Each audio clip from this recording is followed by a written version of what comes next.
John 2:24 says this: "But Jesus would not entrust himself to them, for he knew all people." Them is the crowds that were following Jesus. They thought he was the bee's knees. They thought he was absolutely brilliant.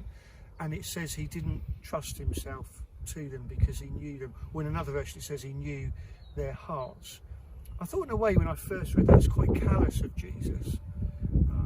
But actually in the cold light of day, and it's quite cold today, although it's sunny, the wind is blowing, really regretting cutting my hair yesterday, but in the cold light of day, Jesus knew their hearts and didn't trust them. And maybe, no, not maybe, I think definitely we should be wary about who we trust, because there are people out there that want to scam us. I had a phone call the other day, and it was one of these voices: "You have done something wrong and you must phone this number immediately, and if you don't do this you'll be in trouble."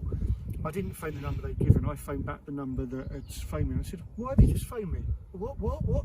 You just phoned me saying I was in trouble." "Oh, no, not me, mate." We can trust so many people that can get us into trouble if we're not careful, and the winds of injustice can howl around us. Can you hear that wind now?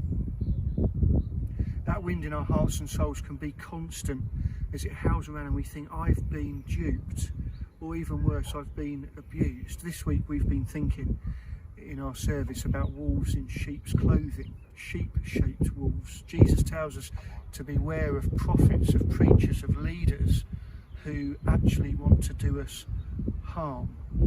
And I would encourage you to do that. Maybe the church has hurt you in the past. If so, I'm sincerely sorry.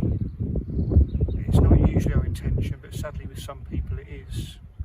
They, like those wolves, hunt people out to devour. We at TBC do all we can to make sure that that doesn't happen. We want to be a transparent, loving church, a safe place for all people. Because we don't want people's lives to be broken like this tree, to be snapped almost from the root. The good news though is that even if that has happened to us, this tree is still usable. This has been made into a seat for people to be able to rest upon. And so if you have been abused by a sheep-shaped wolf, it's not the end of the story. God can still reclaim and work with us and help us to become the people he hopes us to be. Don't trust everyone, but make sure you trust some, obviously including God. Stay safe.